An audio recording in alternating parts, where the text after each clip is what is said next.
Circulation में हम देखते हैं कि पहली बात तो टाइप्स ऑफ ट्रांसपोर्ट कौन सा था, तो हमने दो ट्रांसपोर्ट देखे थे, एक था इंट्रा सेल्यूलर और एक था एक्स्ट्रा सेल्यूलर। इंट्रा हमेशा हमको क्या याद रखना है इंट्रा सेल्यूलर में, एनीवन? इंट्रा मीन्स इनसाइड, कौन से? सेम सेल के। एक होता है इंटरवर्ड और एक होता है इंट्रा। इंटर मीन्स दो सेल के बीच में, समझ में आया? इंटर। इंट्रा मतलब एक ही सेल के अंदर, समझ में आया? अंडरस्टूड? इंटर स्कूल कंपटीशन हम पढ़ते हैं तो दो डिफरेंट स्कूल, और इंट्रा स्कूल मतलब with in the school, same school. समझ में आया? नेक्स्ट हम देख रहे थे लास्ट में इंट्रा में कौन सा था? विद इन वाले जो थे वो थे अमीबा, जो कि वेल डेवलप नहीं है। और एक्स्ट्रा सेल्यूलर मतलब सेल के बाहर वाले ट्रांसपोर्टेशन हम कौन सा पढ़ रहे थे? Sponges, coelenterates, flatworms, roundworms. ये हमने किंगडम एनिमलिया में देख चुके हैं।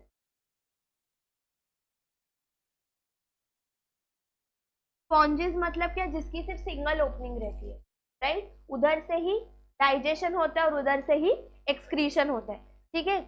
फाइलम सिलेंट्राटा हम पढ़ चुके हैं, ठीक है? सर्कुलेशन कैसा रहता है? बॉडी कैविटी में। मतलब ये तुम्हारा स्पॉन्जेस का अगर स्ट्रक्चर है, अगर ये स्ट्रक्चर है, ठीक है, तो जो सर्कुलेशन रहेगा वो पूरे बॉडी कैविटी में होगा, पूरे हॉलो स्पेस में।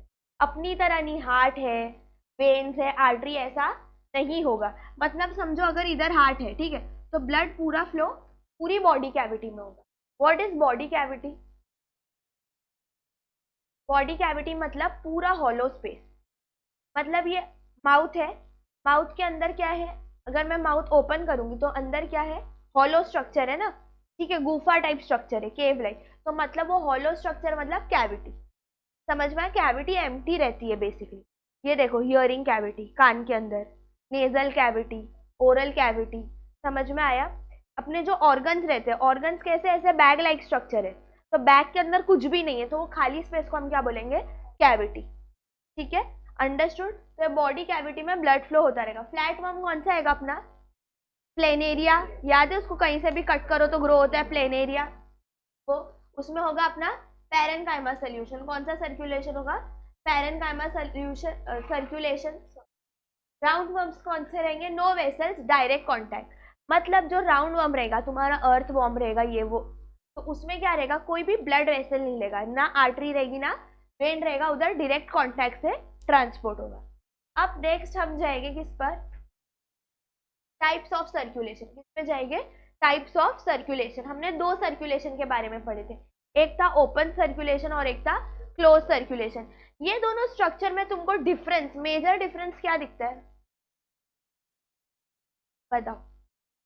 ये दोनों डायग्राम में मेजर डिफरेंस मुझे यहाँ दिख रहा है, इधर, इधर दिख रहा है और इधर दिख रहा है।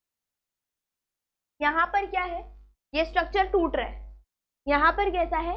जॉइंट है, क्लोज्ड है, ठीक है। अभी क्या होता है? ऑस्टिया एंड ऑस्क्यूलम हम पढ़ चुके हैं, राइट? सिंगल ओपनिंग वाली चीजों में ऑस्टिया एंड ऑस्क्यूलम, ठीक है, ओपनिंग रहती है सिंगल ओपनिंग, ऑस्टिया।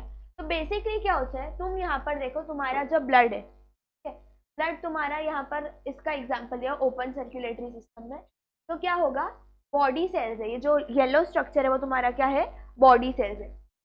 यहाँ से तुम्हारा ब्लड ट्रांसपोर्ट होता है। यहाँ पर तुम पढ़ते हो valve. What is valve? Valve मतलब प्रिवेंट्स बैक फ्लो। क्या करेगा? Back flow. मतलब कोई चीज यहाँ से यहाँ जा रही है तो वो चीज लौट कर इधर नहीं आएगी। फॉर एग्जाम्पल हम खाना खाते हैं, ठीक है, खाना खा के अगर हम उल्टा हो जाते हैं तो हमको ये चीज मना की जाती है, राइट? लेकिन जब हम हमेशा उल्टे होंगे तो क्या खाना बाहर आ जाता है क्या? नहीं। हम उल्टे होते हैं तो सर्कुलेशन यहाँ पर इंक्रीज होता है। योगा करते हैं ना हम, योगा के डिफरेंट वो, तो जब हेड स्टैंड करते हैं हम, सर नीचे और पैर ऊपर रहते हैं, तो हम क्या बोलते हैं? यहाँ पर सर्कुलेशन ज्यादा हो गया है, ठीक है, इंक्रीज सर्कुलेशन। ऐसा होता है कि ब्लड बाहर आ जाता है ऊपर से नीचे तक? नहीं होता है। क्यों? Because of valve. समझ में? पाइप में भी वाल्व होता है। मतलब एक चीज यहाँ से यहाँ जा रही है, ठीक है, यहाँ से यहाँ अगर जा रही है तो वो चीज लौट कर उल्टी ना है, मतलब यूनी डायरेक्शन, एक ही डायरेक्शन में फ्लो हो। समझ में आया? अगर उल्टा फ्लो हो जाएगी तो पूरी चीजें ऊपर नीचे हो जाएगी, और वो हमने सर्कुलेटरी सिस्टम में पढ़े थे, याद आया? डबल सर्कुलेशन में पढ़े थे। डबल सर्कुलेशन का स्ट्रक्चर याद है जो तुम्हारे टेक्स्ट बुक में दिया हुआ है बॉक्सेस में? वो स्ट्रक्चर सोचो, वो स्ट्रक्चर में अगर हमारा ब्लड एक जगह से नीचे जा रहा था, नीचे से अगर ऊपर आ जाएगा तो क्या होगा? समझ में कितनी बड़ी अबनॉर्मलिटी हो जाएगी। अंडरस्टूड? वो हम आगे देखेंगे। यहाँ समझा? यहाँ पर तुम देखते हो कि जो ब्लड है, इधर ध्यान दो, ब्लड है वो बॉडी सेल से ट्रांसपोर्ट हुआ, ठीक है, इधर सिंगल ओपनिंग में गया और यहाँ पर आकर रुक गया, ठीक है। वही ब्लड सेम इधर ट्रांसपोर्ट नहीं हुआ। समझ में आया? ये मेरा मतलब था। नेक्स्ट हम देखते हैं, इधर घूमता जा रहा है साइकिल फॉर्म में, ऐसे साइकिल होती है ना, क्लोज सर्कुलेटरी सिस्टम, ये ब्रेक नहीं हो रहा है, यहाँ से ये ओपन है, यहाँ से ये। तो कभी अगर तुमको structure, I don't think so, ये बहुत इजी है, स्ट्रक्चर देखकर पूछेगा ओपन या क्लोज कौन सा है, तो तुमको इजीली पता चलेगा। यहाँ से ओपन है तो ओपन, यहाँ से क्लोज है तो क्लोज। इसका और हम डीप में स्ट्रक्चर लास्ट टाइम देख चुके हैं फिश के बारे में, याद है किसी को?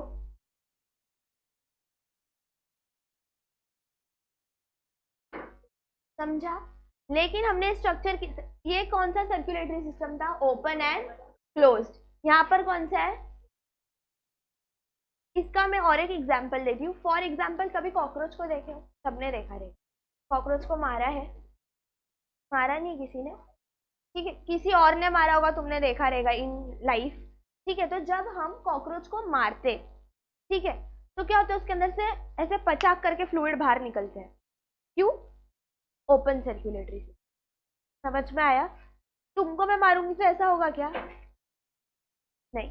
अंडरस्टूड? समझ में आया? क्यों? क्योंकि वहां पर सर्कुलेटरी सिस्टम जैसे बॉडी कैविटी में फ्लो हो रहा है, ऐसे पाइप नहीं है, डक्ट नहीं है। समझा? और है भी तो कैसे? सेल्स में ओपन हो रहे हैं। समझ में आया? जैसे हमने यहाँ देखा। अंडरस्टूड? अभी हम दूसरा टाइप पढ़ते हैं, सिंगल सर्कुलेशन और double circulation. What do you mean by this? Single circulation और डबल सर्कुलेशन मतलब ये सिंगल और डबल क्यों बोला गया है? लास्ट टाइम हम पढ़ चुके। Very good. डबल में 2 बार जाते, किधर से? हार्ट से। अभी हम हार्ट देखो, पहले तो फिश का हार्ट देखो। अच्छा, ब्लू कलर मतलब डीऑक्सीजनेटेड, ऑक्सीजन ब्लड में नहीं है। जब भी याद रखो, यू आर न्यू स्टूडेंट, तो मैं तुमको बता रही हूँ, डी ई वाले वर्ड जब रहेंगे और उसके आगे कुछ भी ना माने दो, डीऑक्सीजनेटेड, डिहाइड्रेटेड, समझ में आया? डीऑक्सीडेशन, ऐसे वर्ड्स आए अगर डी ई वाले, तो मतलब जो वर्ड है उसके पहले का डी, मतलब वो वर्ड जो है वो उसके अंदर नहीं रहेगा।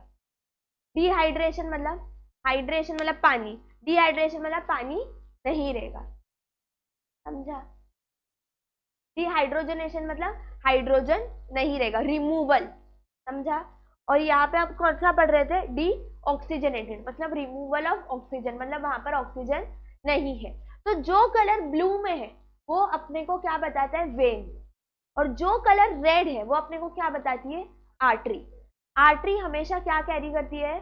Oxygenated blood. और वेन हमेशा क्या कैरी करता है? Deoxygenated blood. इसका मैंने इजी एग्जांपल दी थी, कैसे याद रखना है। ये रहा हार्ट, 2 हार्ट्स बनाने का, ठीक है। अभी मैंने क्या बोला?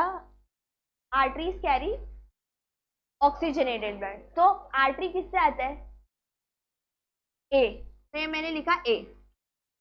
तो ये देखो, हार्ट के नीचे तुमने ए बनाए, ठीक है, तो ये हार्ट से ब्लड कहाँ जाएगा? बॉडी में।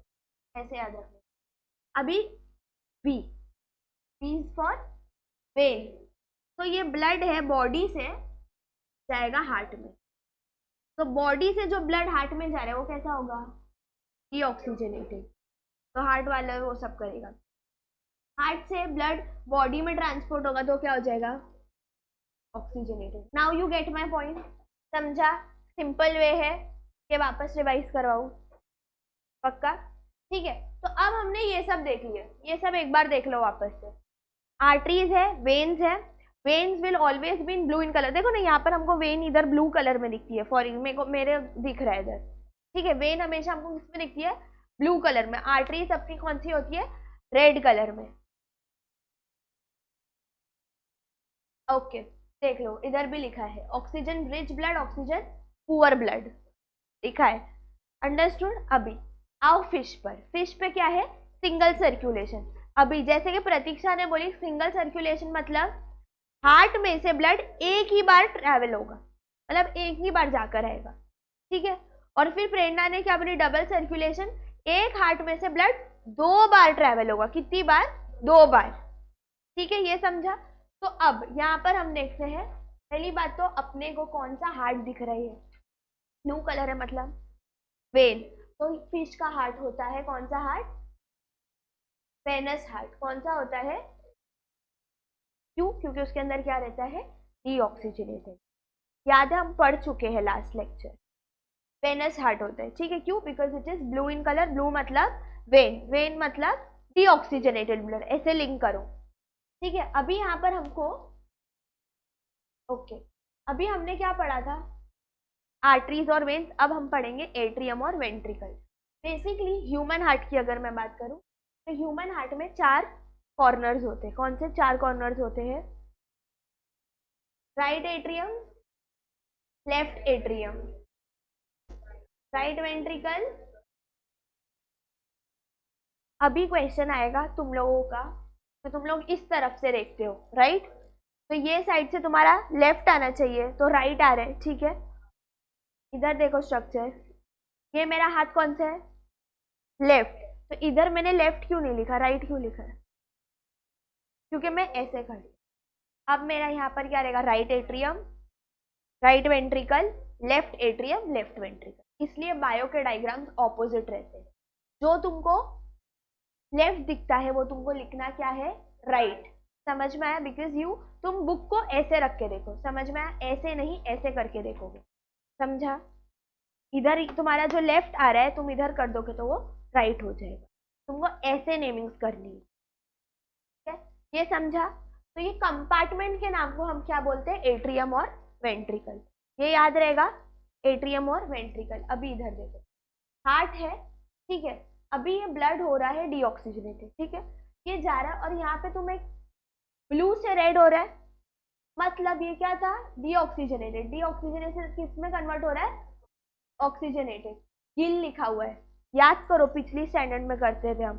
Fish is respire through Gill, मतलब मछलियां सांस कहाँ से लेती है, अपने गिल से। गिल कहाँ रहते हैं, मच्छी की इधर गर्दन होती है, फिन्स नहीं, आंख के पीछे वाला साइड, आंख के बाजू वाला साइड, ये फिश है, ठीक है।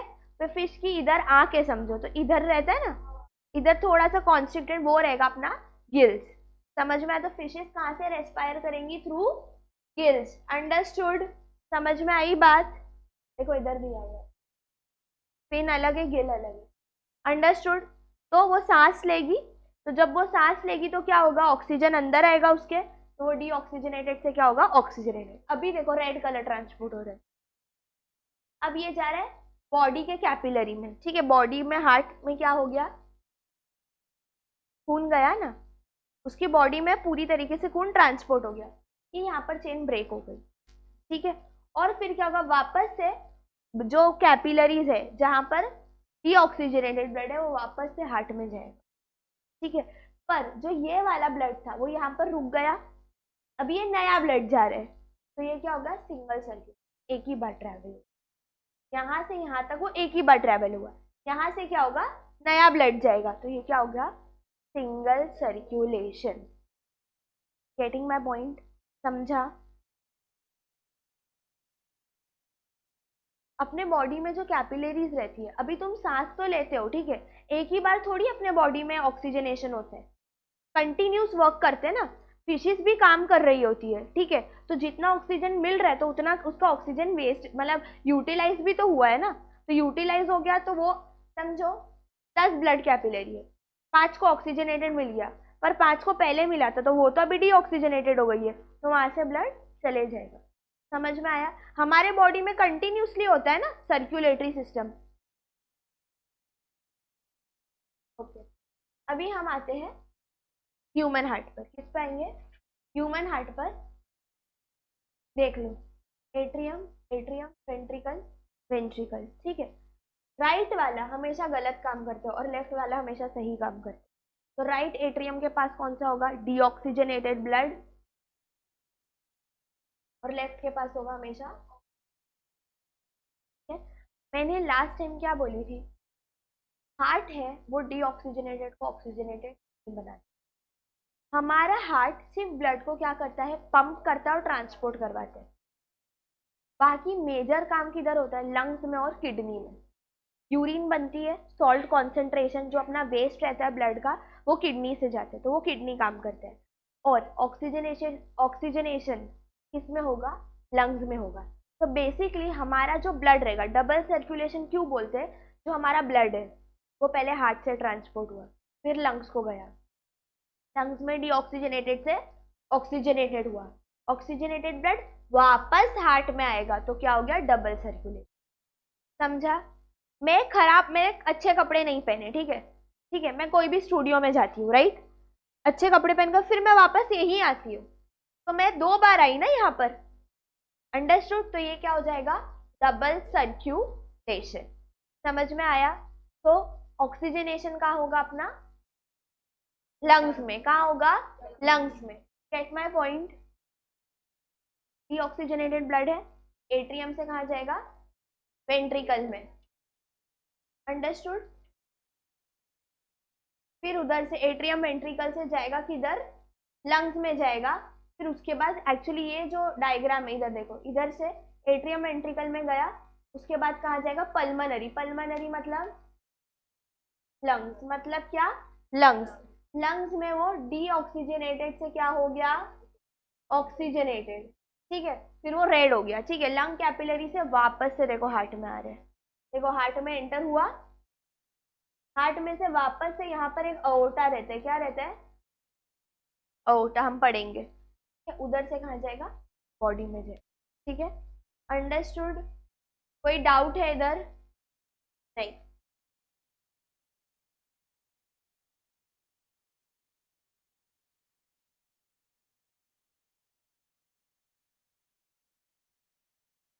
This is the structure of our double circulation in our human body. बहुत इजी है। तुमको चाहिए तो तुम ऐसा डायग्राम बनाओ या तुम अपने हिसाब का डायग्राम बनाओ, ठीक है।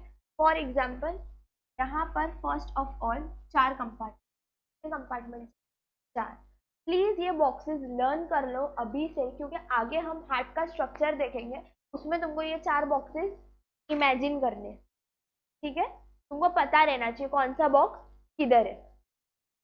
फर्स्ट बॉक्स कौन सा था?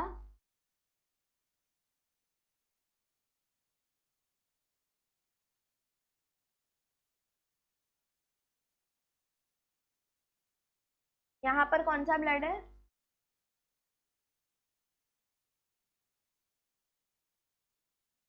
Just a rough idea,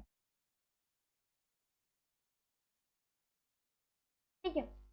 right atrium में ब्लड बेसिकली कहाँ से आएगा तुम्हारा?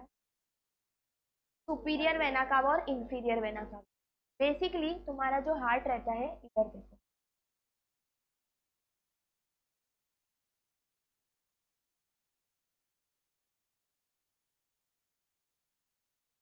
चलो ह्यूमन स्ट्रक्चर ऑफ हार्ट भी देख बाद में। तुम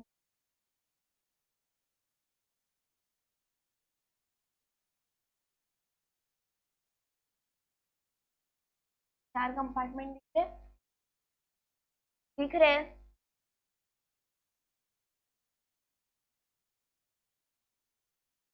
ये तुम्हारा क्या है? Right atrium, which will carry which blood? Deoxygenated blood. इधर दिख रहा है?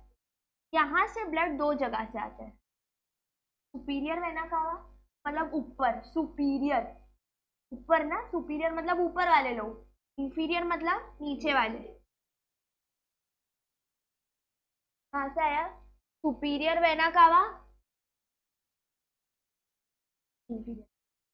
कहाँ आया? राइट एट्रियम में, ठीक है। यहाँ से राइट एट्रियम से कहाँ जाएगा ब्लड? राइट वेंट्रिकल में, ठीक है। राइट वेंट्रिकल से ब्लड कहाँ जाएगा? Pulmonary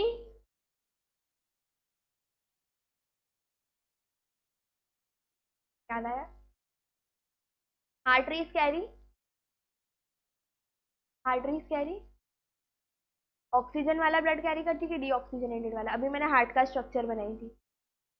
arteries carry oxygenated blood, veins carry except pulmonary artery. जो लंग्स की आर्टरी होती है वो डीऑक्सीजनेटेड ब्लड कैरी करती है, और लंग्स की जो वेन रहती है वो कौन सी कैरी करती है? ऑक्सीजनेटेड। समझ में आया? आर्टरी ए, हार्ट से ब्लड बॉडी में जाएगा, तो हार्ट से कौन सा ब्लड बॉडी में जाता है? ऑक्सीजनेटेड। और वेन क्या होता है? ऐसे बनता है ना, तो वेन से क्या होता है? बॉडी में से ब्लड कहाँ जाता है? हार्ट पे, तो कौन सा ब्लड रहेगा?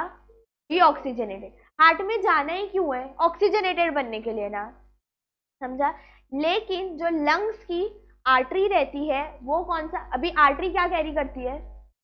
Oxygenated blood. लेकिन लंग्स की आर्टरी क्या कैरी करेगी? Deoxygenated blood. क्यों? क्योंकि यहाँ तुमको ये स्ट्रक्चर दिखा, यहाँ पे कौन सा ब्लड है? ऑक्सीजनेटेड की डीऑक्सीजनेटेड? डीऑक्सीजनेटेड। लेकिन यहाँ से ब्लड को कहाँ जाना है? लंग्स में, तो लंग्स की आर्टरी कैरी करेगी, तो ये डीऑक्सीजनेटेड ब्लड कैरी करेगी ना आर्टरी, समझा? तो यहाँ से जो रहती है ऊपर की साइड में पल्मनरी आर्टरी रहती है, वहां से ब्लड कहाँ जाएगा? लंग्स में। कहाँ जाएगा? लंग्स में। देखो स्ट्रक्चर देखते जाओ। Superior and inferior vena cava goes to right atrium, right atrium से राइट वेंट्रिकल और पल्मनरी आर्टरी का लंग्स। तो मैं यहाँ तक पहुंच गई हूँ, ठीक है। लंग्स में ब्लड क्या हो गया? क्या हो गया? ऑक्सीजनेटेड। पर पल्मनरी आर्टरी ने तो डीऑक्सीजनेटेड का काम कर ली थी, तो अभी पल्मनरी वेन कैरी करेगी, क्या कैरी करेगी? Oxygenated blood. इसलिए यहाँ पर उल्टा हो गया, एक्सेप्शनल केस है ये, और ये दोनों भी केस कैसे हैं? एक्सेप्शनल केस है। समझ में आया? तो ये क्या हो गया अपना? पल्मनरी वेन, ठीक है। Understood? Now you get the concept. तो पल्मनरी वेन क्या कैरी करेगी? ऑक्सीजनेटेड। अभी ऑक्सीजनेटेड ब्लड कहाँ आएगा? Very good, left atrium. Left atrium से लेफ्ट वेंट्रिकल में से क्या जाएगा? aorta. Aorta is the one which carries blood to all the parts of the body. Dorsal vertebra, back side. Dorsal side और ventral side पता है क्या होता है कि नहीं पता है? डॉर्सल मतलब अभी अगर मैं ऐसे झुक जाऊंगी, ठीक है, तो मेरा जो बैक साइड है वो किससे एक्सपोज रहेगा? सनलाइट के, समझा? तो वो डॉर्सल साइड, और ये वेंट्रल साइड। तो मेरा जो इधर वर्टिब्रल कॉलम है वो कहाँ रहेगा? डॉर्सल साइड, और heart is on the ventral side. Understood? क्योंकि हमारे बॉडी में ऑर्गन जो वो ऐसे है, आगे पीछे आगे पीछे। अभी तुम पूरे बॉडी में से अपने मसल्स निकल जाएंगे तो तुमको क्या दिखेगा? एक के नीचे ऑर्गन नहीं है, थोड़ा आगे थोड़ा ऐसा, समझ में आया? एक के ये तुमको, ये हायर स्टैंडर्ड जब तुम मेडिकल में जाओगे तब तुमको समझ में आए कि अपने ऑर्गन जैसे आगे पीछे। अंडरस्टूड? समझा? अपने बॉडी में बहुत सी चीजें। अंडरस्टूड? सर्कुलेशन समझा? डन? समझा? वापस से एक बार रिवाइज करवाना है। ब्लड कहाँ से आता है? Superior vena cava, inferior vena कावा। ब्लड कैसा है? डीऑक्सीजनेटेड। डीऑक्सीजनेटेड ब्लड कहाँ आएगा? राइट एट्रियम, फिर राइट वेंट्रिकल। फिर ब्लड को कहाँ जाना है? लंग्स के पास जाना है, तो लंग्स क्या भेजता है? अपनी पल्मनरी आर्टरी। आर्टरी वैसे तो कौन सा ब्लड कैरी करती है? ऑक्सीजनेटेड, लेकिन लंग्स की आर्टरी क्या कैरी करेगी?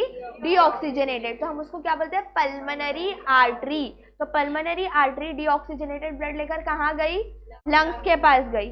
लंग्स ने ब्लड को क्या कर दिया? एक्सचेंज ऑफ गैसेस, तो क्या कर दिया?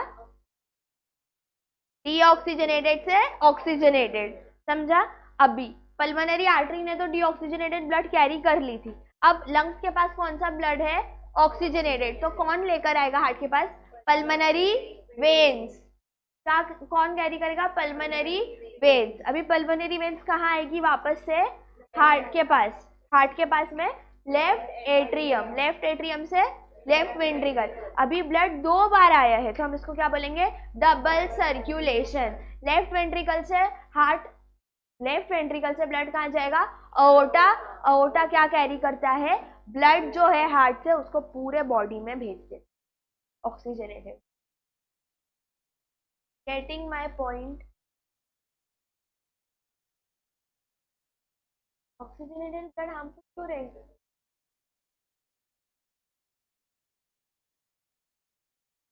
किस कौन कैरी करता है oxygen molecules?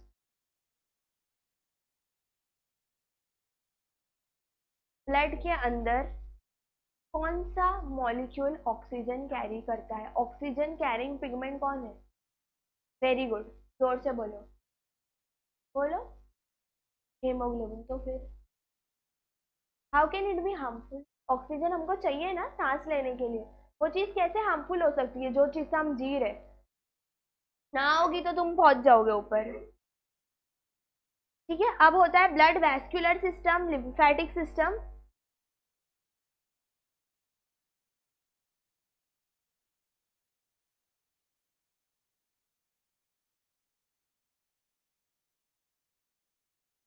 Blood vascular system में ब्लड कैरी होगा, रेड कलर। लिम्फेटिक सिस्टम में क्या होता है? व्हाइटिश फ्लूइड होता है।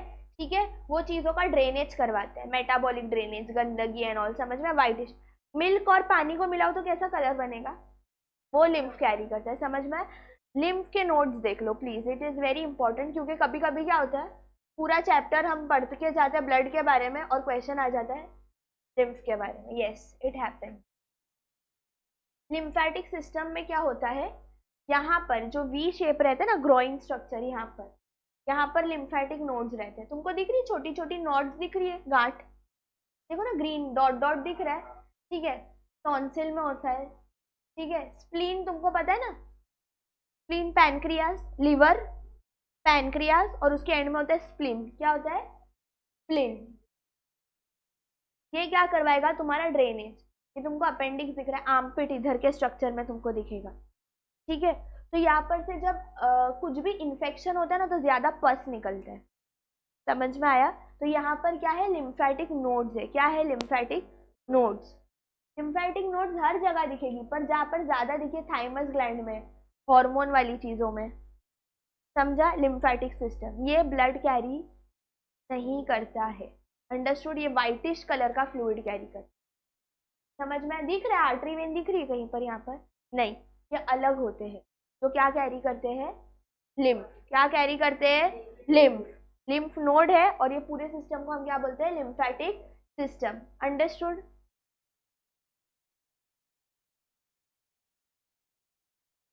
उसके बारे में एंड में हम पढ़ेंगे। और ब्लड के बारे में मैं ऑलरेडी बता चुकी हूँ, ब्लड को हम हेम बोलते हैं। क्या बोलते हैं? हेम। तुमको अगर मैं हेम बोलूंगी तब भी तुमको पता होना चाहिए किसकी बात हो रही है? ब्लड की। तो लॉजी स्टडी, बायोलॉजी, समझा? फिजियोलॉजी, तो मतलब study of that. Physiology physics की स्टडी नहीं होती है, समझा? बॉडी। हम ये फिजियोलॉजी के चैप्टर्स पढ़ रहे हैं, सर्कुलेशन, एक्सक्रीशन, न्यूट्रिशन, ये क्या होते हैं? फिजियोलॉजी के सब्जेक्ट्स। फिजिक्स की स्टडी को फिजियोलॉजी नहीं बोलते हैं, प्लीज। वो उसमें अलग अलग डिपार्टमेंट होते हैं, मेरी बात समझ रहे हो? केमिस्ट्री एक सब्जेक्ट है, उसके अंदर अलग अलग डिपार्टमेंट होते हैं ना, तो उस पर अलग अलग जिसकी स्टडी रहेगा उसका नाम। पेलियोनोटोलॉजी आता तुम्हारे बायो में ही है। पेलियोनोटोलॉजी मतलब वो फॉसिल फ्यूल, अंदर दफनाई हुई चीजें बहुत साल पुरानी, याद है? उसको निकालते हैं, उसकी एज फाइंड करते हैं, 10th standard carbon dating method, समझा? ये क्या पढ़ रहे हैं हम? हेमेटोलॉजी, ब्लड की स्टडी। ओरिजिन कहाँ पर है? मीजोडम। याद करो क्या है मीजोडम? Middle cavity. हमारे बॉडी में 3 लेयर होते हैं, एक्टोडम, बीच वाला मीजो, और एंड वाला एंडो। एंडो एकदम इंटरनल होता है, समझा? तो हमारा ब्लड कहाँ पर रहेगा? मीजोडम। याद करो लास्ट टाइम बताई थी, पोएसिस मतलब फॉर्मेशन, पोएसिस मतलब फॉर्मेशन ऑफ व्हाट, हेमेटोपोएसिस ना, फॉर्मेशन ऑफ, समझा?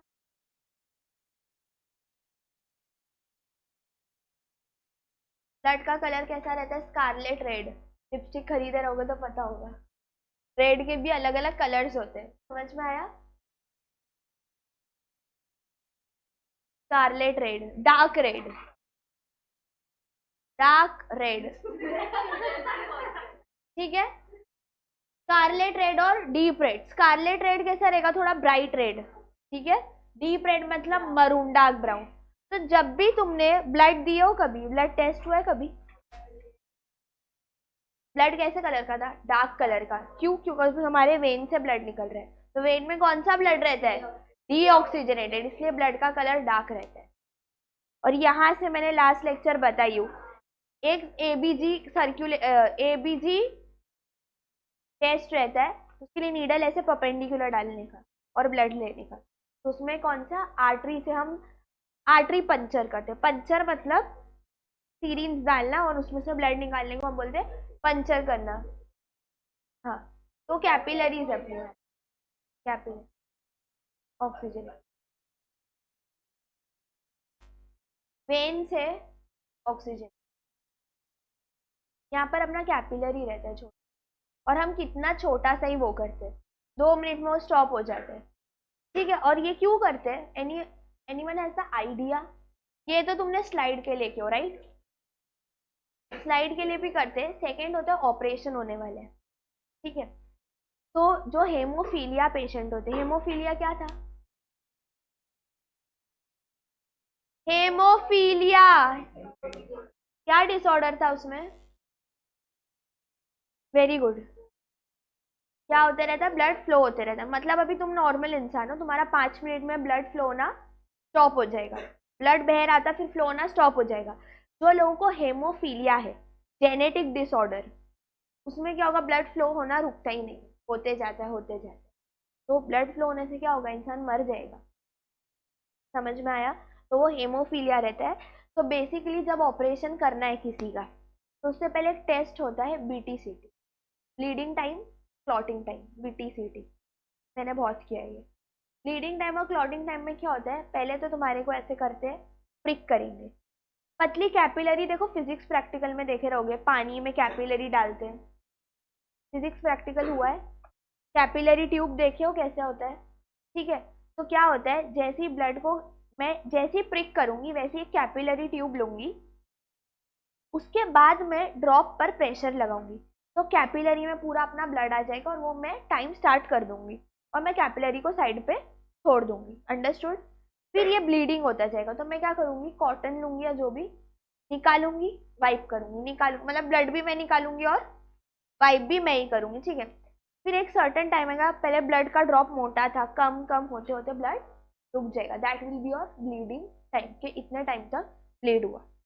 समझ में? वो 2 सवा 2 मिनट नॉर्मल होता है, ठीक है। अब कैपिलरी ट्यूब पड़ा है, 5 साढ़े 5 मिनट नॉर्मल है। तो कैपिलरी में मुझे कैसे पता चलेगा कि ब्लड जम गया है? हम बॉटल लेते हैं, बॉटल में शेक करते हैं ऐसा, ठीक है। तो जैसे ही कैपिलरी में ब्लड शेक हो रहा है, यहाँ से वहां जा रहा है, तो मतलब क्या हो रहा है? क्लॉट नहीं हुआ। क्लॉट मतलब जमा नहीं हुआ है ब्लड। एक ऐसा टाइम आएगा ब्लड हिलेगा ही नहीं अंदर से, 5 साढ़े 5 मिनट नॉर्मल काउंट है। अब मैंने देख लिया कि ये ब्लड जम चुका है, तो जहां पर ब्लड ज्यादा जमा है वहां पर से मैं इसको ब्रेक कर, ब्रेक करूंगी तो ऐसा धागा आएगा, समझा? पानी था, वो क्लॉट हो गया, तो ऐसे धागे की तरह आएगा। हमारा ब्लड गिरता है, हमारा ब्लड जब जमा हो जाता है तो ऐसा क्लॉट बन जाता है। अंडरस्टूड? तो वो ऐसे थ्रेड लाइक दिखता है, तो हम बोलते हैं ब्लीडिंग टाइम है। कुछ नहीं होता वो। अभी हम ग्लव्स पहनते हैं, समझ में आया? तो उसको हम क्या बोलेंगे? Bleeding time, clotting time. तो ये क्लॉटिंग समझ में आया? अच्छा, ब्लड का पीएच कैसा है? 7.4, स्लाइटली अल्कलाइन, बेसिक की तरफ है ना, न्यूट्रल नहीं है, हल्का सा थिक। नेचर विस्कस मतलब हल्का सा ठीक रहेगा। ये सब हो चुका था। ब्लड के अंदर प्लाज्मा रहता है 55% और ब्लड सेल्स रहेंगे 45%। प्लाज्मा के 55% में 55% में पानी कितना रहेगा? 90%, protein 7 to 8%, inorganic salt 1%, others 1 to 2%। समझा? 55 में से इतना बोल रहा है, ब्लड के 100% में से इतना नहीं बोल रहा है। प्लाज्मा 55% है, 55 में से मेजर पोर्शन क्या है तुम्हारा? प्रोटीन, फिर इनऑर्गेनिक सॉल्ट। आरबीसी, आरबीसी का स्ट्रक्चर होता है तुम्हारे बटन की तरह। विनीशा ने बटन जो पहने हैं, कैसे बटन का स्ट्रक्चर क्या है बताओ? अंदर से थोड़ा दबा हुआ है, ठीक है। तो अगर तुम साइड देखो ना, अंदर से दबा हुआ रहता है, ठीक है। तो कॉनकेव, पीछे का भी साइड ऐसा रहेगा, तो दोनों साइड कॉनकेव है, तो बाय कॉनकेव। न्यूक्लियस नहीं है, क्यों नहीं है? मैंने लास्ट टाइम रीजन दी थी।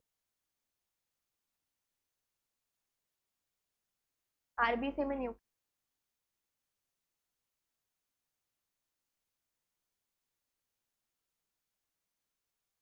कौन आ, मुझे नहीं पता।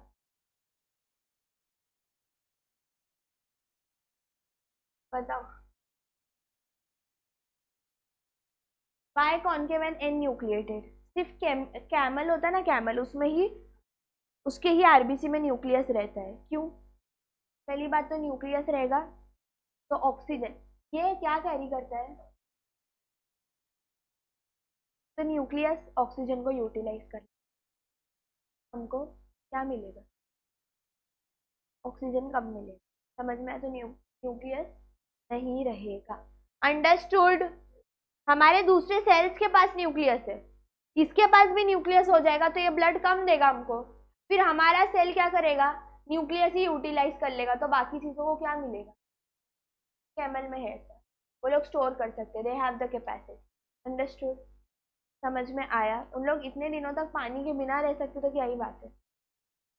रेस्पिरेटरी पिगमेंट मतलब ऑक्सीजन कैरिंग पिगमेंट क्या है? हेमोग्लोबिन। किससे बना है? Protein molecule.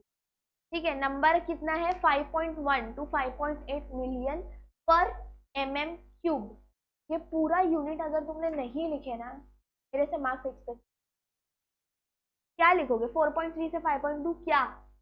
सिर्फ mm³ गलत मतलब हो जाएगा, मिलियन गलत मतलब हो जाएगा, पूरा यूनिट परफेक्ट। ठीक है। एक आरबीसी कितने दिन तक जिंदा रह सकती है? 120, अप्रोक्सीमेट 4 महीने।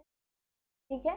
फिर आरबीसी की डेथ हो जाती है और वो फिर वो लिवर में जाती है और फिर वो यूटिलाइज, ओल्ड वोन आउट आरबीसी। समझ में आया?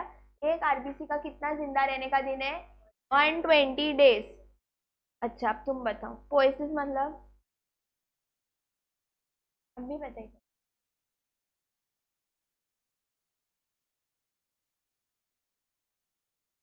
Formation of what? एरिथ मतलब रेड कलर। रेड क्या होगा अपना? Red blood corpuscle, RBC. अपने ब्लड में क्या रहेगा? आरबीसी, डब्ल्यूबीसी और प्लेटलेट। तो पोएसिस मतलब फॉर्मेशन ऑफ व्हाट? रेड, तो RBC, red blood corpuscle. Spelling देख लो। रेड ब्लड सेल्स पर कॉपर सेल्स। अगर तुमको आरबीसी का फुल फॉर्म पूछता है तो तुम क्या लिखोगे? Red blood corpuscles. Understood?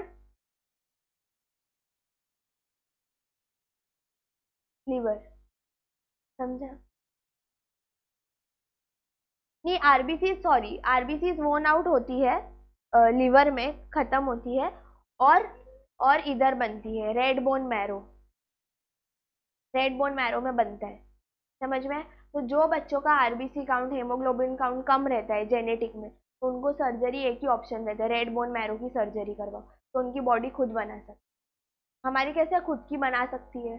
ठीक है। उनकी बॉडी खुद ब्लड हेमोग्लोबिन आरबीसी नहीं बना सकती, इसके लिए उन लोगों को ब्लड डोनेशन के लिए लेकर जाना पड़ता है हर महीने।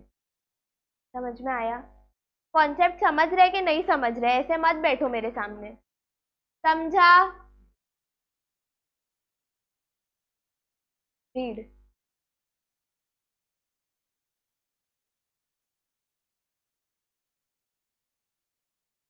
क्या दिख रहा है? यहाँ पर हम देखते हैं कि ब्लड कहाँ बन रहा है? एरिथ्रोपोइटिक ऑर्गन मतलब आरबीसी बनाने वाला ऑर्गन। फीटस, फीटस मतलब क्या? मदर के वूम में जो बेबी है उसको हम बोलते हैं फीटस। क्या बोलते हैं? फीटस, जो अल्ट्रासाउंड में दिखता है ना, सोनोग्राफी में। ठीक है, एडल्ट मतलब हम। तो मेरे अंदर आरबीसी कहाँ बन रही है? Red bone marrow. और छोटा बेबी जो मदर के वूम में, वो कहाँ बन रहा है? लिवर और स्प्लीन में। बच्चों को जॉन्डिस इसीलिए ज्यादा हो सकता है, क्यों बोलो? क्योंकि उन लोगों को बचपन से उन लोगों का कहाँ बन रहा था? जब वो बाहर निकलते तो उनको पता नहीं रहता कि कितने आरबीसी बनाने। अंडरस्टूड? Breakdown, understood? इसीलिए छोटे बच्चों को देखो पीलिया हो जाता है, ज्यादातर छोटे बच्चों को ही जॉन्डिस होता है। अंडरस्टूड? और एक बार वो जॉन्डिस होता है तो क्या होता है? बच्चे बहुत ही वीक होते हैं। अंडरस्टूड? उन लोगों को लाइट में रखा जाता है बिकॉज अंदर उनका एरिथ्रोपोइटिक ऑर्गन कोई और था। ठीक है, बाहर निकलने के बाद जब वो बड़ा होता है तो वो चीजें चेंज होने लगती है। ठीक है, और वो आरबीसी उसको बनाने नहीं आ पाती। अंडरस्टूड?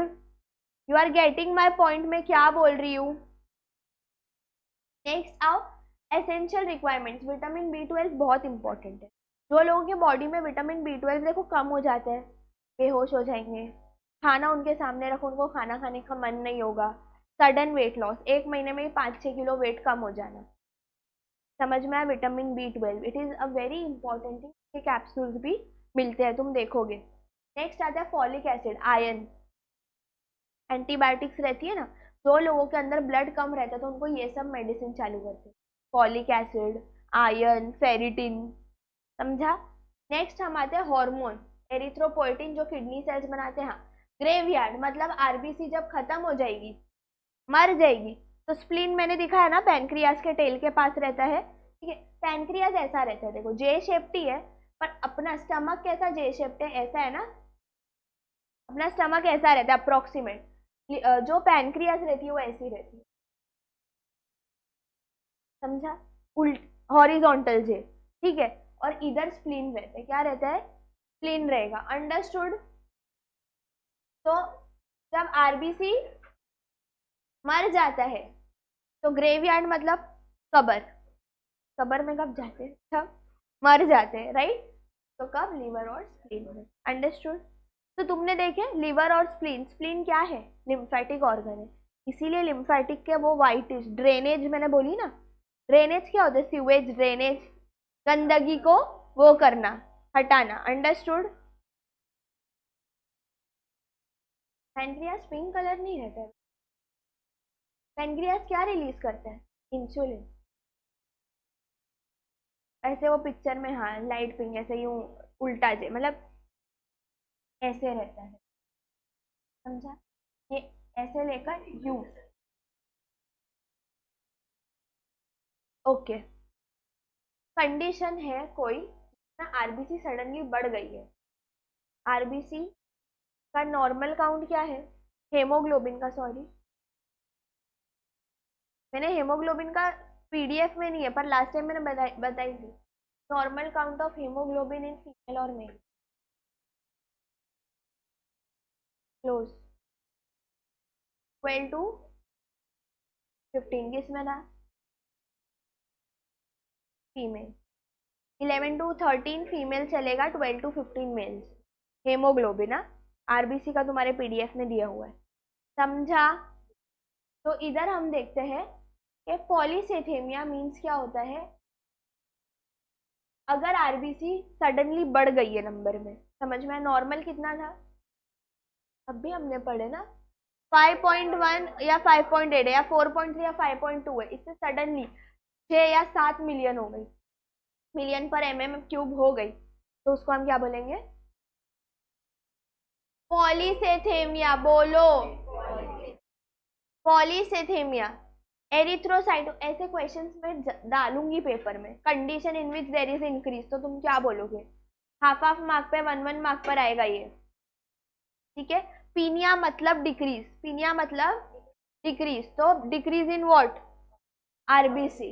तो ये क्या हो जाएगा? Decrease in number of RBC. इधर भी होना चाहिए था ना, एरिथ्रोसेथेमिया तो इजी हो जाता, पर इन लोगों ने पॉली वर्ड डाल दिया है। ठीक है, पीनिया मीन्स डिक्रीज, थेमिया मतलब इंक्रीज। समझा? कंपोजिशन ऑफ मेच्योर आरबीसी, मतलब मेच्योर आरबीसी कैसे दिखेगा, उसमें न्यूक्लियस नहीं होगा, माइटोकॉन्ड्रिया, मेम्ब्रेन बाउंड ऑर्गेन्स नहीं, साइटोप्लाज्मिक स्ट्रोमा, जो साइटोप्लाज्म है वो किसके अंदर रिच रहेगा, उसमें हेमोग्लोबिन रहेगा, हेमोग्लोबिन रहेगा तो ऑक्सीजन रहेगा। ठीक है, और कौन सा एंजाइम रहेगा, प्लीज लास्ट टाइम बोली थी, कार्बोनिक एनहाइड्रेस। कौन सा? Carbonic anhydrase. Function of RBC please read it by yourself. Haematocrit मैंने बताई थी लिखने के लिए, इट इज वेरी इंपॉर्टेंट। मतलब क्या था, एनीवन? मार्क्स कैसे मिलते हैं तुमको? मार्क्स मिलते हैं ना? हाँ, मतलब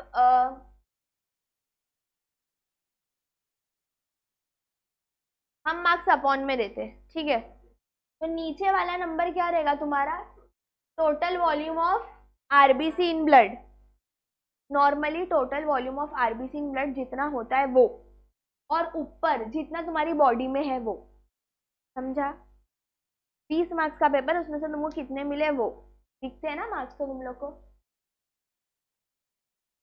मार्क्स की तरह ही तुम्हारा कंपोजिशन हुआ तो भाई रहने दो, तुम लोग जियोगे ही नहीं, है ना।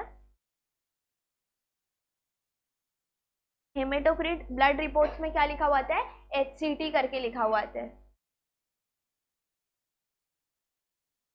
Very important thing over here, structure of haemoglobin molecule, यहाँ से हमको स्टार्ट करना था, बट लास्ट टाइम का कुछ याद ही नहीं है, 4 दिन का वेकेशन क्या पता क्या कर रहे थे। ठीक है, structure of haemoglobin, sometimes it is asked, sometime it is not, activity based question पर आ सकते, जैसे कि तुम देख रहे हो इधर अल्फा चेन बीटा चेन ज्यादा याद मत रखो, ये हमने पढ़ चुके हैं हेमोग्लोबिन पे, अल्फा चेन बीटा चेन कहाँ, chapter number 3, where, thalassemia, thalassemia ही था ना, याद है? अल्फा चेन बीटा चेन पढ़े थे ना। क्यों अल्फा चेन बीटा चेन के बारे में पढ़ते हैं, क्योंकि हेमोग्लोबिन अपना किससे बना है, प्रोटीन से बना है। किससे बना है, प्रोटीन मॉलिक्यूल है। कैसा मॉलिक्यूल है, प्रोटीन मॉलिक्यूल। तो जितने भी प्रोटीन मॉलिक्यूल के स्ट्रक्चर रहते हैं उसमें तुमको अल्फा चेन बीटा चेन दिखता है, केमिस्ट्री में तुम पढ़ोगे। ठीक है, तो तुम 4 पॉलीपेप्टाइड, पॉलीपेप्टाइड मतलब प्रोटीन, समझा। 4 पॉलीपेप्टाइड चेन है, 4, उसमें से 2 कौन सी है, अल्फा, और 2 है बीटा। और उस पे कौन सा रिंग अटैच्ड है, आयन पॉरीफेरिन रिंग। कौन सा अटैच्ड है, आयन पॉरीफेरिन रिंग, हर अल्फा चेन पर अटैच। समझा, एक अल्फा चेन पे एक आयन पॉरीफेरिन रिंग, समझा, और एक बीटा चेन पे एक, इसलिए ईच वर्ड बोला गया ना, हर एक उस पर। अंडरस्टूड, कॉन्सेप्ट समझ रहे हैं। हेमोग्लोबिन 4 पॉलीपेप्टाइड चेन से बना है, 2 अल्फा और 2 बीटा, हर चेन पे ion porphyrin ring attached. Understood, हर चेन एक दूसरे से अटैच है। अभी एक हेम ग्रुप, हेमोग्लोबिन है, उसमें से एक हेम ग्रुप जो है, ठीक है, हेमोग्लोबिन पूरा मॉलिक्यूल है ना, हेमोग्लोबिन एक मॉलिक्यूल है, उसमें एक हेम ग्रुप के पास कितना ऑक्सीजन रहता है, एक ऑक्सीजन। एक हेम ग्रुप, एक हेमोग्लोबिन किससे बना है, 4 पॉलीपेप्टाइड चेन से। तो एक हेमोग्लोबिन में कितने होंगे, 4, एक हेम ग्रुप पर एक है, तो 4 में कितना होगा, 4 होगा। समझा कि नहीं? Getting my point? सबको समझा कि वापस से करूँ, रिपीट वापस से करूँ। एक हेमोग्लोबिन है, हेमोग्लोबिन मॉलिक्यूल है, मतलब एक बड़ा अच्छा सा कुछ भी बना हुआ स्ट्रक्चर है, कंप्लीट स्ट्रक्चर है। ठीक है, एक हेमोग्लोबिन में कितनी, 4 पॉलीपेप्टाइड चेन है, कितनी है, 4 पॉलीपेप्टाइड चेन है, 2 अल्फा 2 बीटा। ये स्टोरी यहाँ पर खत्म हो गई। अभी 2 अल्फा 2 बीटा, हर एक उस पर iron porphyrin ring, iron porphyrin ring, iron porphyrin ring, iron porphyrin ring attached. ठीक है, अभी हेमोग्लोबिन पूरा ये मॉलिक्यूल है, ठीक है। अब उसमें से एक हेम ग्रुप के पास एक ऑक्सीजन है, कितना है, हेम ग्रुप के पास पूरे हेमोग्लोबिन में कितने रहेंगे, ऑक्सीजन। समझा? Understood, simple.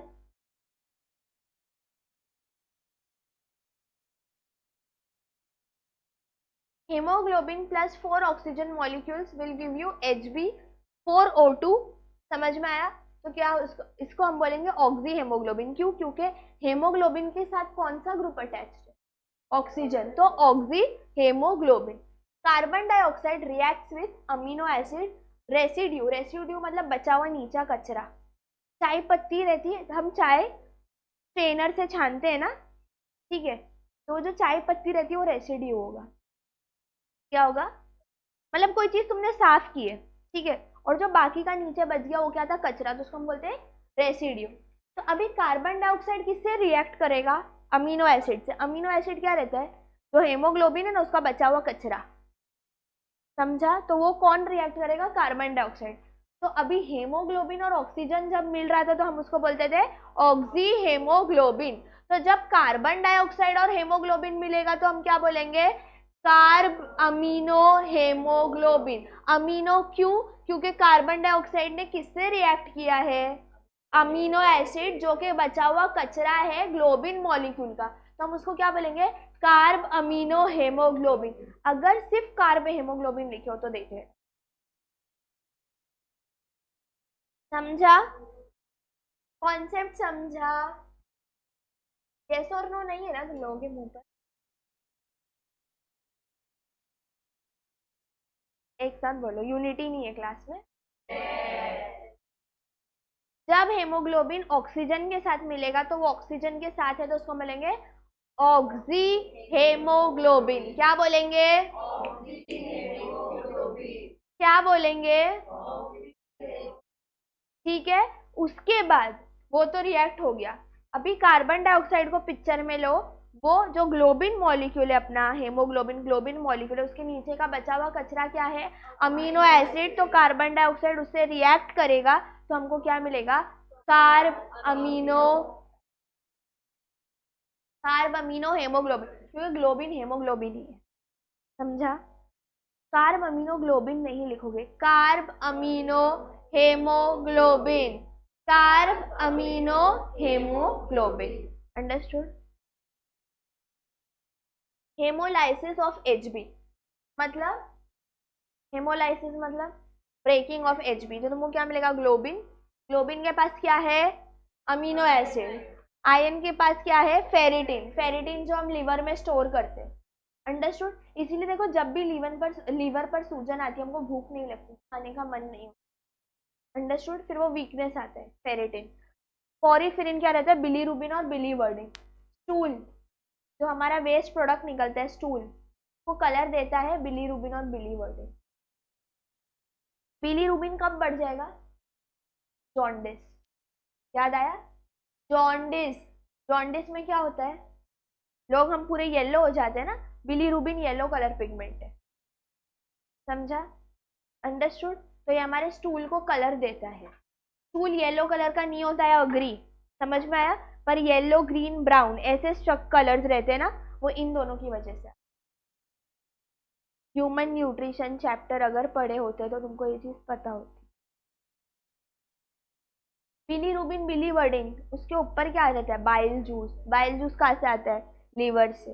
याद आया? बिली बाइल लिवर रिलेटेड है सब। पढ़ो तो सब कुछ रिलेट होगा, नहीं पढ़ोगे तो हार्ट लिवर कुछ भी रिलेट नहीं कर पाओगे। हार्ट की जगह लिवर लिख कर लाओगे, है ना?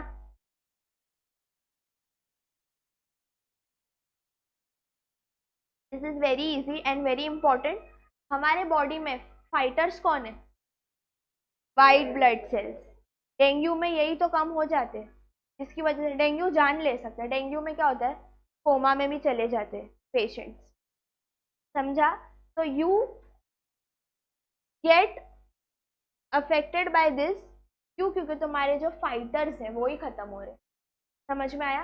जब तुम्हारी आर्मी है तुम्हारे बॉडी की, बाहर से कोई आएगा, आर्मी लड़ लेगी, फिर बाहर वाला एकदम स्ट्रांग है, आर्मी को मारते चले जा रहा है आदमियों को, तुम भी फिर पहुंच जाओगे ऊपर। ठीक है? तो इसको हम बोलेंगे व्हाइट ब्लड कॉर्पसेल्स। आरबीसी को हम बोलते थे एरिथ्रोसाइट्स, रेड ल्यूकोसाइट्स। प्लांट्स में क्या होता है? ल्यूकोप्लास्ट होता है। क्या होता है? पर यहाँ क्या है? हम है तो इसमें क्या है? ल्यूकोसाइट्स। ल्यूको मतलब कलरलेस या तो व्हाइट। समझा? व्हाइट या तो वापस से वाइट या तो कलरलेस, यहाँ पे न्यूक्लियस होगा न्यूक्लिएटेड। अमीबॉइड क्यों? क्योंकि अच्छा इसके पास एक पावर है, हमारे जो आरबीसी और हीमोग्लोबिन जिसकी भी हमने बात की एरिथ्रोसाइट, वो हमारे ब्लड में ही ट्रांसपोर्ट करेंगे। अगर एक्सचेंज भी होना है तो कैपिलरीज के थ्रू एक्सचेंज होगा, ठीक है। अभी देर इज अ बोलते हैं ना power which only WBC has, which only WBC has. क्यों? क्योंकि मेरा यहाँ सर दुख सकता है, मुझे यहाँ इन्फेक्शन से लेकर हेड टू लेकर टो तक मेरे को कहीं पर भी इन्फेक्शन हो सकते हैं, ठीक है। तो बेसिकली डब्ल्यूबीसी को याद रखो, और डब्ल्यूबीसी ट्रेन में ट्रैवल करता हुआ एक पैसेंजर। कौन? डब्ल्यूबीसी। जहाँ उसको दिखा के लड़ाई हो रही है या कोई भी आ रहा है वो ट्रेन से उतर जाएगा, समझा? ट्रेन से क्या हो जाएगा? उतर जाएगा। अभी ट्रेन को पाइप की तरह इमेजिन कर, ठीक है। अभी इन्फेक्शन यहाँ हो रहा है, यहाँ पर अपनी डब्ल्यूबीसी ना चल रही थी आराम से, अचानक से उसको दिखा यहाँ पर ऐसा इन्फेक्शन है, ठीक है। तो उसने डब्ल्यूबीसी ने क्या करी, देख ली यहाँ पर तो बाहर निकल गई, और यहाँ पर क्या करने लगी, लड़ने लगी उससे। फिर लड़ने के बाद क्या हुआ, लोगों को उसने मिटा दी, ठीक है, जो भी, और फिर खुद भी वो हो गया, ठीक है। तो इसको हम क्या बोलते हैं? Amoeboid movement. और अमीबॉइड मूवमेंट का नाम हमको क्लियर दिया हुआ है डायापिडेसिस। क्या बोलते हैं? समझा? oozing out of WBC from capillary, ooze out होना। ooze out मतलब oozing का वर्ड पढ़े हो, थम्स अप को हम अगर शेक करें तो ऐसा बोलते हैं ना, ooze out होता है, समझा? तो वैसे ही वो कैपिलरीज में से क्या होगी, ooze out होगी। Please read. अच्छा, WBC काउंट क्या होता है? 5000 से 10,000। WBC काउंट अगर कम हो जाए तो हम क्या बोलते हैं? डेंगू में और इसमें मतलब हमारा इम्यूनिटी पावर कम हो रहा है। अगर 10,000 से बढ़ जाए तो हम बोलेंगे इन्फेक्शन, ठीक है। लाख में हो जाए मतलब क्या? समझा? समझा? 10 से 15,000 है, बॉडी में इन्फेक्शन है, यूरिन में इन्फेक्शन हो सकता है, कोई ऑर्गन में इन्फेक्शन हो सकता है, स्टमक इन्फेक्शन, इसमें क्या होगा, WBC बढ़ जाएगी, ठीक है। और अगर लाख में हो गई तो कैंसर, मतलब तुम्हारा बॉडी पागल हो गया है और WBC बनाते जा रहे हैं। यस, WBC गो क्रेजी, उन लोग बनाते जाएंगे अपने आप को, और फिर वही चीज वो तुम्हारे बॉडी में जमा होती जाएगी, और क्या बनेगा, ट्यूमर बनेगा, गांठ बनेगी, और दैट विल बी कैंसर। समझ में आया? कॉन्सेप्ट समझा? गांठ कैसे बनती है, ट्यूमर कैसे बनता है? क्योंकि कोई चीज बढ़ने लगे तो वो एक्यूमुलेट होना स्टार्ट हो जाती है। एक्यूमुलेट मतलब जमा होना। अब यहाँ पर कोई गांठ जमा हो जाएगी तो फिर उसको हम टेस्ट करते हैं ना कि कैंसर की है या नहीं है, हम उसको निकालते हैं, हम उसको टेस्टिंग के लिए भेजते हैं। टेस्टिंग में पता चलता है वो कैंसर की थी, तो कैंसर की थी तो हम फिर ये बॉडी में कैंसर का वो कीमोथेरेपी स्टार्ट करते हैं। कैंसर दो तरीके का होता है, हिंदी में बताओ, नर और मादा। नर कौन रहती है? फीमेल। मादा इज मेल। अगर कैंसर का गांठ मादा है तो एक बार निकालोगे चले जाएगा, खत्म। नर रहेगी तो अपने बच्चे छोड़कर जाती है।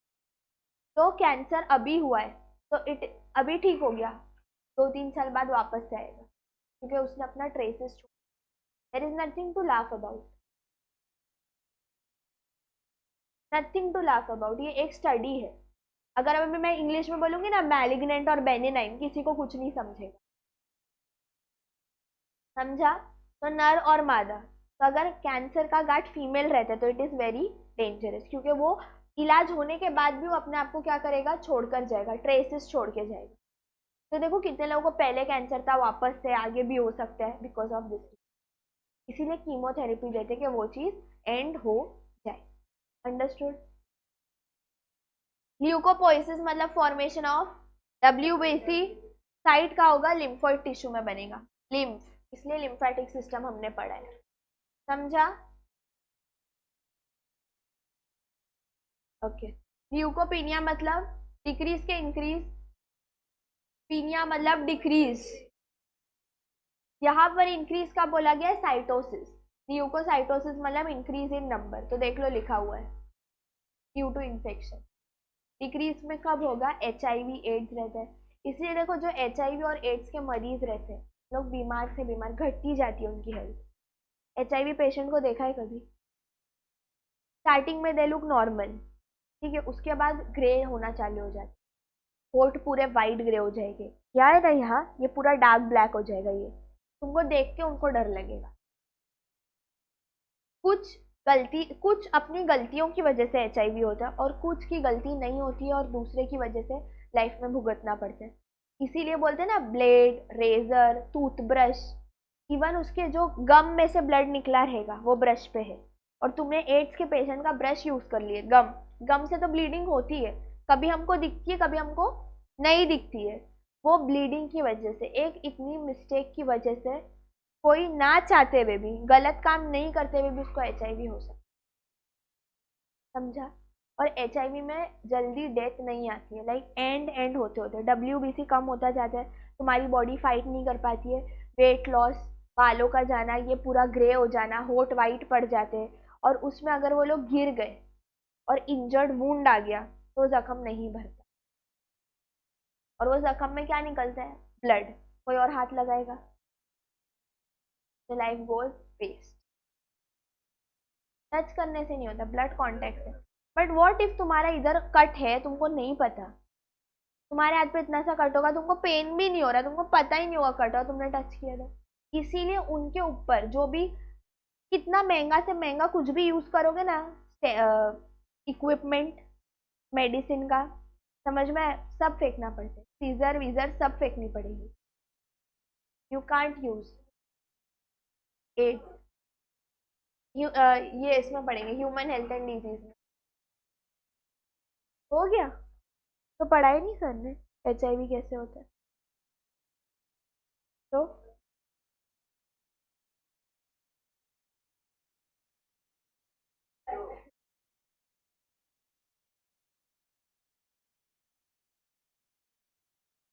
HIV ओरिजिनेट कहाँ से हुआ था पता है?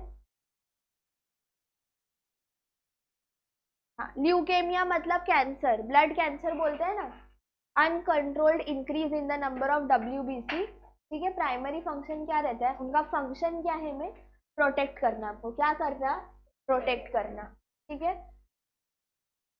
WBC के टाइप्स है, बहुत प्यारे दिखते हैं अगर तुम इनको माइक्रोस्कोप में, यस यस, अच्छे दिखते हैं जब तुम स्लाइड में देखो, कलरफुल है ना, purple colour, monocyte, eosinophil, basophil. Basophil is always 0 in number. Blood report देखोगे ना कभी किसी का, तो बेजोफिल हमेशा 0 रहता है, 0। बहुत मेजर इन्फेक्शन है उसका 1 हो सकता है, समझ में आया?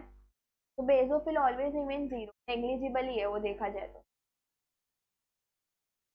न्यूट्रोफिल, अच्छा, can you please open your text book? रहने दो, रहने दो। WBC, ओके, फर्स्ट हम पढ़ेंगे न्यूट्रोफिल के बारे में। न्यूट्रोफिल कैसा रहता है? अभी देखो टोटल WBC है, उसमें से सबसे ज्यादा 70% तुम्हारा क्या रहेगा? न्यूट्रोफिल। क्या रहेगा? न्यूट्रोफिल। और इसका जो स्टेन रहेगा, वो स्टेन होता है ना, देखो पर्पल कलर दिख रहा है, स्टेन, स्टेन मतलब जब तुम स्लाइड को स्टेनिंग करते हो माइक्रोस्कोप में देने के लिए, वो। सेकेंडली, इसके पास कितने न्यूक्लियस रहेंगे? 2 to 7, तीन है ना, 2 से 7 के बीच में हो सकते हैं, ठीक है। सेवरल लोब्ड, ये लोब्स है, तो मतलब ये कितने लोब हो सकते हैं? 2 to 7 लोब, समझा? न्यूट्रोफिल। नेक्स्टली, न्यूट्रोफिल का प्रोसेस है फेजोसाइटोसिस। फेजोसाइटोसिस मतलब खा जाना, इन्फेक्शन को खा लेना, तो हम बोलते हैं फेजोसाइटोसिस, किल करके खा लेना, समझा? फेजोसाइटोसिस। लिम्फोसाइट्स पढ़े ना तुम लोग, ह्यूमन हेल्थ एंड डिजीज में पढ़े रहोगे। 2 टाइप के थे, कौन से? B and T, T lymphocyte और बी लिम्फोसाइट पढ़े। टी लिम्फोसाइट तो है ना, ऐसे तुम देखो, ऐसा चलता है बॉडी के ऊपर, ऐसे ऐसे चलता है, यूं स्लो मोशन में, वीडियो देखना, इंस्टा पर बहुत आता है, चलता है, इन्फेक्शन ढूंढता है, जहां मिलेगा वहीं उसको पकड़ के मार देते हैं। एनकाउंटर करके पढ़े हो ना, killer T cells. Human health and disease में क्या पढ़े थे तुमने? कि वो क्या करता है, मेमोरी टी सेल्स याद आएगा, उसको इन्फेक्शन दिखता है, वो उसका एनकाउंटर करता है, और जिसको वो एनकाउंटर करता है उसको वो याद रख लेता है कि अभी उसको पहचानने अगर 5 मिनट लगी है, मैं किलर टी सेल हूँ, ठीक है। और फॉर एग्जाम्पल शाहिद क्या है, इन्फेक्शन है, ठीक है। तो मैं उसको 5 मिनट तक रिकॉग्नाइज करूंगी कि वो मेरे बॉडी का सेल है कि नहीं, ठीक है। मैं 5 मिनट तक रिकॉग्नाइज, हाँ अब देख रही हूँ कि बॉडी का सेल बाहर का इंसान है, एक नुकसान करेगा, तो मैं उसको मार कर दूंगी, तो क्या करूंगी, एनकाउंटर करूंगी। नेक्स्ट टाइम अगर वापस इसका कोई जुड़वा भाई आता है तो मैं उसको 5 मिनट नहीं लगाऊंगी, डायरेक्टली मार दूंगी। मेमोरी याद है, क्या पढ़ रहे हो तुम लोग? सागर सर तो बहुत अच्छा पढ़ाते हैं, तुम लोग को याद नहीं है? किलर टी भी कुछ याद नहीं था, टी 2 टाइप के लिम्फोसाइट्स नहीं आते अभी किसी को,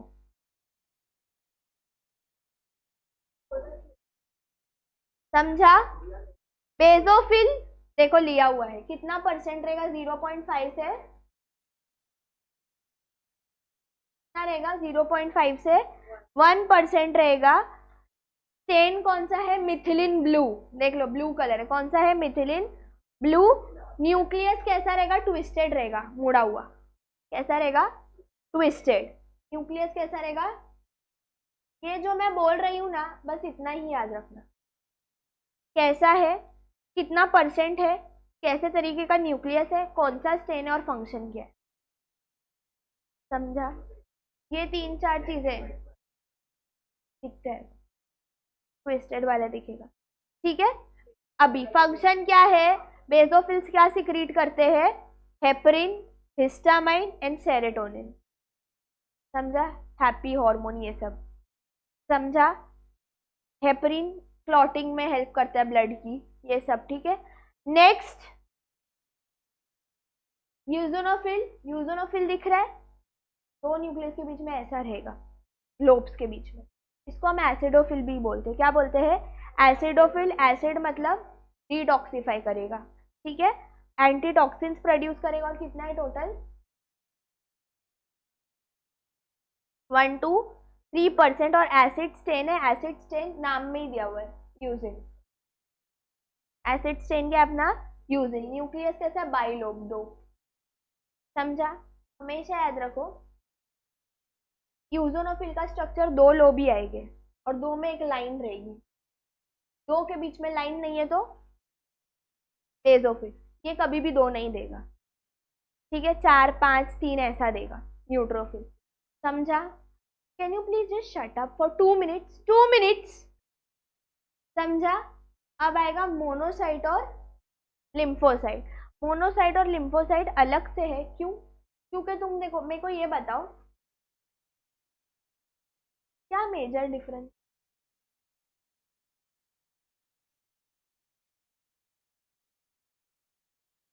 दाने दाने यहाँ पर है, यहाँ पर नहीं है, तो ये हो जाएगा ग्रेन्युलोसाइट्स, ये हो जाएगा ए ग्रेन्युलो, समझा? मोनोसाइट का जो न्यूक्लियस है वो कैसा है, लार्ज और किडनी शेप्ड है, कैसा है, लार्ज और किडनी शेप्ड है, और कितना है, 3 to 5%, कितना है, 3 to 5%, ठीक है। एक्टिवली मोटाइल है, मैक्रोफेज है, बड़ा है, फेजोसाइटिक है, मतलब बैक्टीरिया को फटाफट खा लेगा, ठीक है।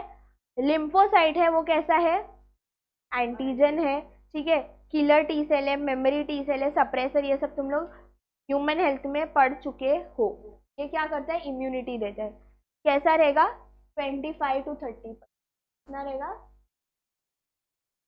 सबसे ज्यादा न्यूट्रोफिल है, फिर लिम्फोसाइट है, फिर मोनोसाइट है, फिर यूजोनोफिल है, बेसोफिल तो नेग्लिजिबल ही रहता है, अंडरस्टूड? और इनके पास न्यूक्लियस कैसा है, लार्ज और स्फेरिकल है, गोल, ठीक है। पॉज करना आता है?